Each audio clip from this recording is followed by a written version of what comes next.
ACL और PCL अगर दोनों टूट जाएं तो एक तो होती है कन्वेंशनल सर्जरी, जिसमें हम हैमस्ट्रिंग से बनाते हैं। तो अगर 2 लिगामेंट टूटे हुए हों सर, तो अगर कन्वेंशनल सर्जरी जो पुराने ज़माने में होती थी, अभी भी हो जा रही है, तो उसके अंदर अगर मैं ACL और PCL दोनों टूट गए और मुझे बनाना है, तो मैं क्या करूँगा कि ACL तो हम बनाएंगे हैमस्ट्रिंग से, ये पीछे दिमाग। PCL बनाने के लिए मुझे चाहिएगा एक और टेंडन, तो या तो मैं दूसरे घुटने से हैमस्ट्रिंग निकाल सकता हूँ, या फिर मैं एंकल के पास से पेरोनियस लॉन्गस निकाल सकता हूँ। सो एक पैर की सर्जरी करने के चक्कर में 2 जगह चीरे लग जाते हैं। ठीक है। दूसरा जो सर्जरी होती है वो कैसे होती है, उसके अंदर हैमस्ट्रिंग टेंडन एक घुटने से निकाला, एक निकाला, 2 निकाला, हैमस्ट्रिंग ना पतले पतले हैं, मजबूत नहीं है, तो इसको डबल करके 4 फोल्ड कर देते हैं। ऊपर बटन आ गया और चारों धागों को आपस में बांध दिया। इसके बाद हमने सर्जरी चालू की, पुराने ACL निकाल दिया, ऊपर एक छेद किया, एक नीचे एक छेद किया, और मैंने हैमस्ट्रिंग डाल दिया, ऊपर बटन गया और नीचे हमारा चला गया बायो स्क्रू, सर्जरी ख़त्म। अब ये कन्वेंशनल मेथड है। अगर मुझे मल्टी लिगामेंटल सर्जरी करनी है तो 2 छेद तो ऊपर हो जाएंगे, एक ACL का एक PCL का, 2 छेद नीचे हो जाएंगे टीबिया में, तो 4 बड़े बड़े छेद हो जाते हैं। छेद कितने बड़े होते हैं, जितना बड़ा स्क्रू होता है, मतलब 7-8 mm या 10 mm तक के छेद होते हैं। उसके बाद अब ये चिपका तो नहीं है, बेटा, चिपकने लगेंगे 1.5 महीना। सो 1.5 महीना कंप्लीट रेस्ट, क्योंकि 2 लिगामेंट हो रखे हैं, ब्रेस लग जाएगा, वॉकर आ जाएगा, ना ज़मीन में पैर रख पाओगे ना पैर मोड़ पाओगे। 1.5-2 महीने में क्या होगा, मांसपेशियाँ बिल्कुल जीरो हो जाएंगी रेस्ट करके, आदमी डिप्रेशन में भी जाता है। उसके बाद धीरे धीरे बेंडिंग चालू होगी, तो 2-2.5 महीने में कहीं आप नॉर्मल हो गए, चलने फिरने लगे। 2-2.5-3 महीने खराब आते हैं इंसान के, और हो सकता है घुटना जाम हो जाए। 1 महीना अगर पाँव सीधा ही रखा, बेंड ही नहीं किया, तो घुटना जाम भी हो सकता है। अब इसके अंदर है ना रेस्ट आता ही आता है। क्यों रेस्ट आता है, क्योंकि चिपका नहीं है, वजन दोगे, पैर मोड़ोगे तो ढीले पड़ जाएंगे ना लिगामेंट। तो 2 महीने आदमी की ज़िंदगी बड़ी परेशान रहती है बेटा मल्टी लिगामेंट इसमें। उसके बाद है ना घुटना हो जाता है जाम, तो उसको खोलने में ना पसीने निकलते हैं, चिल्लाता है इंसान, क्यों जाम हो रखा है, रोज़ मेहनत करे खोलेगा। 6 महीने बाद रनिंग आएगी, अगर सब कुछ सही चला तो। मल्टी लिगामेंट में सब कुछ सही नहीं चलता, चीज़ें डिले चलती है, 2 लिगामेंट हो गए ना, सो कम से कम 7-8 महीने में रनिंग आएगी। अब 7-8 महीने के बाद क्यों रनिंग आती है, क्योंकि ये लिगामेंट है ना, ये चिपकने के बाद इसमें ब्लड वेसल्स ग्रो करती है, फिर खाना मिलता है, फिर ये मजबूत होता है। तो 6 महीने से पहले अगर घिरोगे या रनिंग करोगे तो ये लंबे होके टूट जाएंगे, क्योंकि कच्चे हैं 6 महीने तक। 6 महीने के बाद रनिंग करेंगे, जब ये मजबूत जाएंगे, तो फिर उसके बाद लेट रिहैब चालू होगा, अलग अलग डायरेक्शन में भागना है। लेट रिहैब के बाद कई जगह साल भर में ठीक हो गए। अब इससे तकलीफ बहुत है और फेलियर रेट ज़्यादा है। सो बेटर चीज़ें आ गई दुनिया में हर जगह, तो इसमें भी बेटर आ गया। अब बात करते हैं अब क्या कर सकते हैं इसको बेटर करने के लिए, आपकी लाइफ को बेटर करने के लिए, रिजल्ट को बेटर करने के लिए, और मेंटल स्टेटस को सबको बेटर करने के लिए। सो सबसे पहले तो अगर मेरे को दूसरे जोड़ में जाने की ज़रूरत ना पड़े तो 2 टेंडन मैं आपके एक ही घुटने से निकाल लूँ। अब आपके ऊपर ऑप्शन है कि अगर मुझे मजबूत चाहिए सर्जरी का, तो मुझे ग्राफ्ट चाहिए मजबूत। जो सबसे मजबूत ग्राफ्ट है वो क्वाड्रिसेप्स है, वो ना हैमस्ट्रिंग है ना एंकल के पास है पेरोनियस लॉन्गस। अगर मैं क्वाड्रिसेप्स बनाता हूँ तो मेरे को बहुत ही मजबूत ACL और PCL मिलता है, जो टूटता नहीं। तो एक ऑप्शन तो है कि मैं दोनों क्वाड्रिसेप्स निकाल लूँ दोनों पैरों से, विच इज़ गुड ऑप्शन, आपको दोनों लिगामेंट बहुत ही मजबूत मिलेंगे। दूसरा ऑप्शन अगर चाहते हैं कि नहीं दूसरे पैर में जाए नहीं जाए, तो मैं ACL हैमस्ट्रिंग से कर लूँ और PCL मैं क्वाड्रिसेप्स से करूँ। PCL में ज़्यादा जोर पड़ता है ना बेटा, PCL तो मैं क्वाड्रिसेप्स प्रीफर करूँ। सो अगर तुम्हें छोटे से चीरे से चिंता नहीं है, सो मेरी ओपिनियन कहती है कि दोनों हम क्वाड्रिसेप्स से करते हैं। Quadriceps is much stronger graft than hamstring, उसके लंबे होने के और फटने के चांसेस नहीं है। तो क्वाड्रिसेप्स निकालने के लिए ये आता है बेटा क्वाड पुट टेंडन हार्वेस्टर। सो इससे हम क्वाड्रिसेप्स निकालते हैं।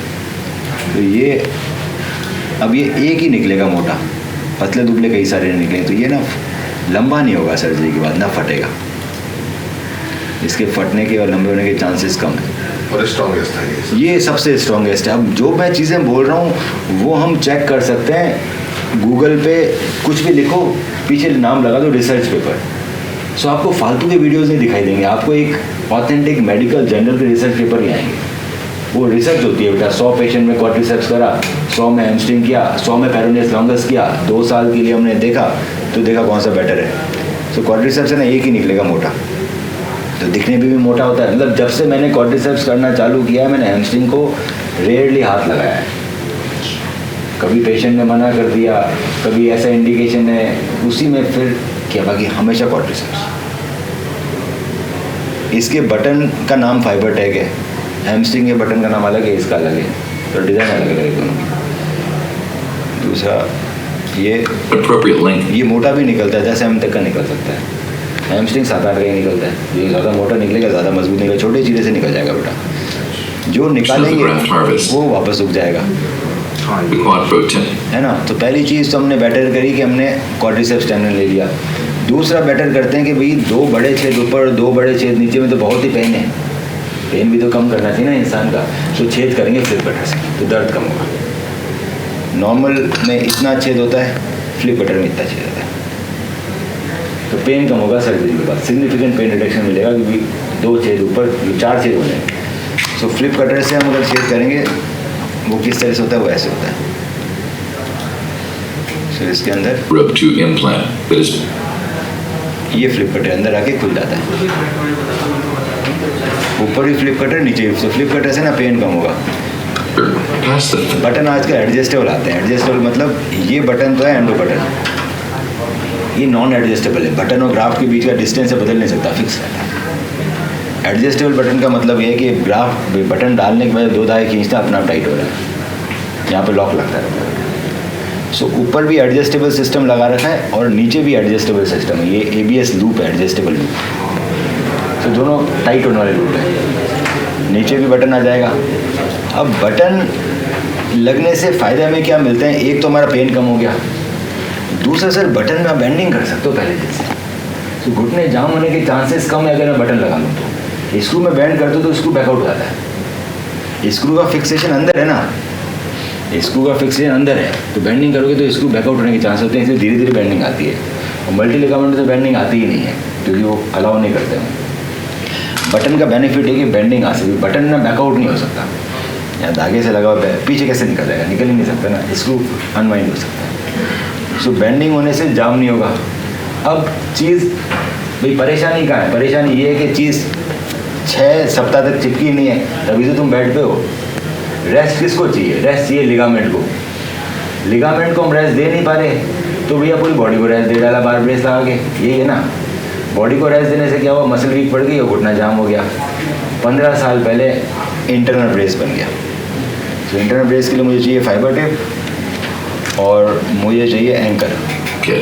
तो ये फाइबर टेप है और ये हो गया एंकर। अब अंदर ही ब्रेस लग गया, अंदर ब्रेस लग गया तो अब मुझे बेटा बाहर ब्रेस करने की ज़रूरत ही नहीं है सर्जरी के बाद।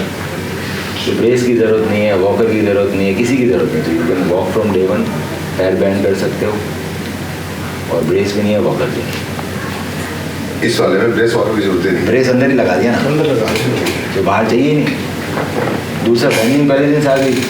तो सर्जरी में फिक्स करने के बाद, सब कुछ लगने के बाद, ACL PCL सारा फिक्स कर दिया, इंटरनल ब्रेस दोनों हो गया, उसके बाद तुम्हारे घुटने को हम 20-30 बार मोड़ देंगे पूरा, क्योंकि बटन के बाद बेंडिंग अलाउड है, इंटरनल ब्रेस के बाद बेंडिंग अलाउड है, नॉर्मल स्क्रू अलाउड नहीं है। स्क्रू डालने के बाद सर्जरी खत्म, 2 महीने बाद बेंडिंग आ रही है। उस दिन अगर लंबा हो गया तो लिगामेंट बेंडिंग करने से जोड़ तो आएगा नहीं लिगामेंट में। तो ये जो स्टेप है स्क्रू सर्जरी में होता ही नहीं है। ये स्टेप इंपॉर्टेंट है। तो सब कुछ हो गया, उसके बाद हमने घुटने को बहुत बार बैंड कर दिया। बैंड करने से लिगामेंट ढीला हो गया, एडजस्टेबल डिवाइस से ऊपर भी टाइट हो गया और नीचे भी टाइट हो गया ना बेटा। तो ये लिगामेंट को लूज करके वापस टाइट करने का सिस्टम बटन के साथ ही हो सकता है, एडजस्टेबल नहीं तो हो ही नहीं सकता। तो ये कोई नई सर्जरी नहीं है, ये एक एक करके इम्प्रूवमेंट में हम आप यहाँ पहुँचे। हड्डी कम काटने के लिए ये इम्प्रूवमेंट हो गया, स्क्रू की जगह बटन आ गए तो बेंडिंग आ गई, बाहर के ब्रेस से अंदर का ब्रेस आ गया। अब अंदर का ब्रेस हमें कितना फ़ायदा देता है या नहीं देता है, इसके लिए हम क्या दे सकते हैं मेडिकल रिसर्च में। तो मैं आपको एक डाटा दिखाता हूँ। तो उसके लिए आप है ना ये देख सकते हो, एक वेबसाइट है मैकी क्लिनिक, उसके अंदर रिसर्च बहुत दे रखी है। तो ये रिसर्च है orthopaedic journal of sports medicine, American journal है, सबसे बड़ा वर्ल्ड का। Reduce incidence of revision ACL with अगर इंटरनल ब्रेस लगाओगे तो 88% तक चीज़ें कम टूटेंगी। क्योंकि 6 महीने तक गिरने की या तो तुम गारंटी ले लो कि मैं 6 महीने तक गिरूंगा नहीं। अच्छा, मतलब इतना प्रिकॉशन लेना कि कोई सर एक चीज़ 6 महीने कमज़ोर है, आप गिरोगे तो कुछ डैमेज हो सकता है। आपने प्रोटेक्शन कितने दिन दिया? 1.5 महीना।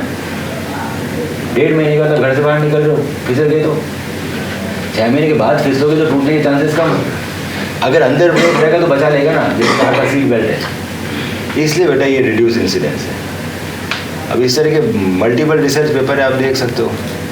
सो ये क्या करता है, 80 ये मैके क्लिनिक है, ये है लंदन का क्लिनिक है बहुत बड़ा, गॉर्डन मैके, उनकी वेबसाइट अच्छी बनी हुई है। सो 88% रिडक्शन री इंजरी फॉलोइंग, अगर इंटरनल ब्रेस लगाते तो भी 88% रिडक्शन मिलता है, प्रूवन डाटा है। अब ये 15-20 साल पुरानी टेक्नोलॉजी नहीं है। इसके बाद आपका एक और लिगामेंट टूटा है जिसका नाम है AL, वो आपके हमारे में नहीं लिखा, वो AC के साथ टूट जाता है बेटा। हमारे में नहीं, हमारे में लोग नहीं, इंडिया में नहीं देखते। एक और लिगामेंट होता है AL, एंटीरोलेटरल लिगामेंट, वो ACL के साथ टूटता ही टूटता है। उसको अगर ACL के साथ करते हो रिजल्ट और बेटर आते हैं। We now routinely combine this with AL and internal brace for extra protection. The combination of ACL plus AL ACL बड़ा है सर, AL उसके साथ में है, अगर वो फ्रैक्चर हुआ तो वो साथ साथ जाएगा ही AL। हाँ, ये AL यहाँ होता है, वो जाने टूटता ही है बेटा। तो स्टडीज ये कहती है कि अगर दोनों करो तो चीज़ें के रिजल्ट बेटर आते हैं। तो जो अच्छे सर्जन होते हैं, जिनकी एक्सपीरियंस ज़्यादा होता है, वो दोनों करने लग जाते हैं। दोनों किस में नहीं करते हम लोग? ओल्ड एज है तो ACL आया, फीमेल आ गई ओल्ड एज की तो नहीं करते। यंग पेशेंट आएगा तो हम प्रेफर करेंगे दोनों करना। ये AL है, ये करने से तुम्हारा बेटर हो जाएगा रिजल्ट। अब इसको मैं फाइबर टेप से भी कर सकता हूँ, इसको मैं टेंसर फेशिया TFL से भी कर दूँगा। TFL से करूँगा, TFL से सस्ता पड़ता है, उसके लिए एक ही अंकल लगता है। तो मल्टी लिगामेंट से बेटर रिजल्ट आता है सर। बेंडिंग पैरेलल से वेट बेरिंग, मतलब आपको 1.5-2 महीने जो परेशान होना है ना, उसे 15 दिन में परेशान होता है। तो 50% रिकवरी आएगी जल्दी। अब इसके साथ आपका मेनिस्कस फटा हुआ है, ये आपका 1 महीना डिले करेगा। इसके बाद वॉकर आएगा मेनिस्कस लगने के बाद। तो मेनिस्कस नहीं होता तो वॉकर नहीं देते, तो बेंडिंग थोड़े दिन पहले आ जाएगी। तो 1 महीना आपका वॉकर पे रहेगा, फिर धीरे कराएंगे। रिहैब सबसे इंपॉर्टेंट है, इंडिया में रिहैब ढंग का नहीं मिलता। हम आपको फ़ोन पे सिखाएंगे 6 महीने तक रिहैब। आप लोग कहाँ से हैं? बनारस से सर। हर सप्ताह फ़ोन करेंगे, हर सप्ताह एक्सरसाइज सिखाएंगे, महीने में 2 महीने में आ जाएगा। और दोनों एक साथ हो जाएंगे लिगामेंट, अलग अलग नहीं करूँगा मैं। 4-4, 3-3, 4-4 लिगामेंट हम एक साथ कर देते हैं, नहीं तो कुछ डॉक्टर अलग अलग करते हैं तो टाइम वेस्ट। सर आप जो सर्जरी करेंगे मेनिस्कस लिगामेंट साथ ही से हो जाएगा? सब साथ ही करेंगे उसी दिन, एक ही साथ, कुछ भी पेंडिंग नहीं है बेटा। कार्टिलेज डिफेक्ट होता है वो हम आगे के लिए छोड़ देते हैं, वो आपके हैं नहीं। सो मेनिस्कस रिपेयर करेंगे, ACL और PCL करेंगे। आपका MCL और LCL कैसा है, वो एक MRI में आ रहा है कि ठीक है, और उसका स्ट्रेस एक्सरे करके देखूंगा ठीक है या नहीं।